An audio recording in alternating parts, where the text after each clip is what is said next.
A couple of weeks ago, Mark Zuckerberg, Mr. Facebook, pays a visit to President-elect Donald Trump. Mar-a-Lago, I believe, was the location. Out of that meeting, clearly, we got a realignment. What realignment was that? Dana White, the head of UFC, Ultimate Fighting, is now on the board of Meta, which is the parent company of Facebook. And really, I think that's where Zuckerberg wants to go, is in Meta and great and glasses and all this kind of stuff.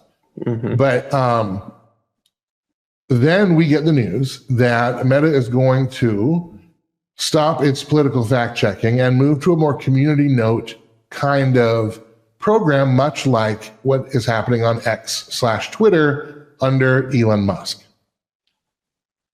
I have some suspicions about this because it seems like we are aligning these speech watchdogs all together, and we, the conservatives, are the one carrying the water. Let me bring up this article for us to take a look at. This actually this was not it's out of the New York Times. Meta's conundrum. It's easy to see why Meta made this change. With Trump about to begin a second term, Zuckerberg seems to have decided that alienating half the country is bad for business.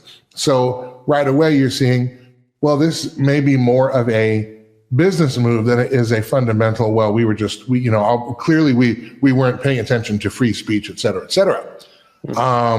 Let me bring you to a different quote here. Even so, the debate has clearly worried Zuckerberg. In August, he wrote a mea culpa to a Republican congressman spearheading the charge against social media platforms.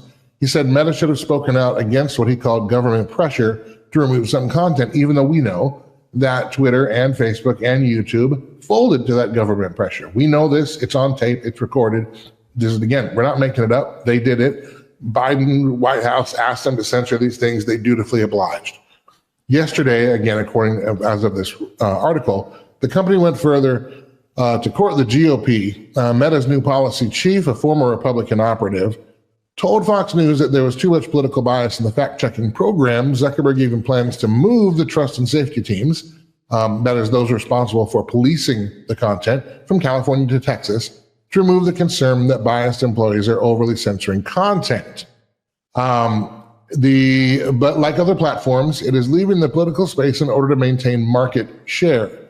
Elon Musk purchased Twitter, which is now X, with the promise of unfettered free speech. He also invited back users banned for bad behavior, and he replaced content moderation teams with crowdsourced community notes below disputed content. YouTube made a similar change last year. Now Meta is adopting the model too. Well, first, if YouTube made a similar change, why was our video taken down? Why weren't we community noted? And if this is the similar change, then you're going to expect similar things. And before I'm done, I want you to see this clip. This came from Bannon's War Room. And this is Joe Allen discussing what these changes really mean. Want to see what you think about it. Check this out. Been ongoing for almost a year that I've watched. You remember when he first bought Twitter in 2022, Elon Musk talked about himself being a free speech absolutist, meaning that anything goes, right? It would be the return to the old Twitter. None of that happened.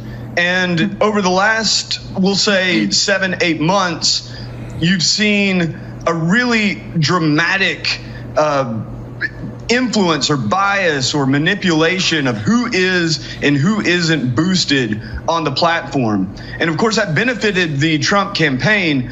But nevertheless, what he did was put his thumb firmly on the scale and pushed the discourse in the direction he wanted.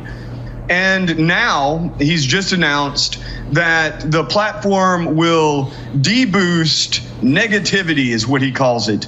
So yeah, I think it's not only hypocritical, but it just shows how much of a shapeshifter this guy is. Anything that is convenient at the moment is the new zeitgeist of the Twitter platform or the X platform. And it's also important to note, Steve, that even as he's talking about deboosting negative content and promoting what he says will be informational or entertainment content, he's also rolling out the X payment system.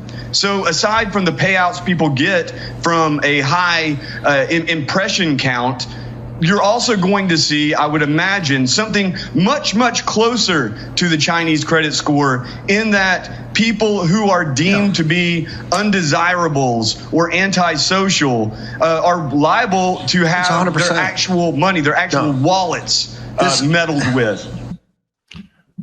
Negativity now. That's the new bar. It was misinformation. It was hate speech. Now it's negativity. And this is on the ex-Twitter side. And this has the support of quite a few on our side of the political aisle. We're celebrating, oh, finally, Mark Zuckerberg came around. I don't think he did. I think what we have here is an alignment, and it's subtle, but it's alignment of all these companies. And now the new selling banner is GOP and MAGA. And we're moving past free speech to allowed speech. And we're just changing the words a little bit. We're reshuffling the deck. But it's the nice guys doing it now. And this seems to be what we do. It's just like when we talk about things like racism and how we're reinstituting racism and segregation into the culture by demonizing white people. We replace racism with another racism. We replace censorship with another form of censorship. But this one's good because the good guys are running it. All that's happening is when King Biden is in office and making these edicts, they toed the line with him.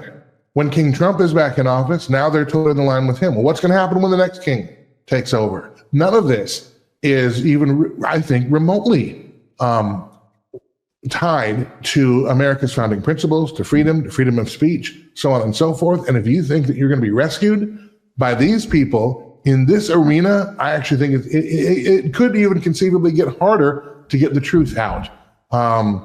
What say you?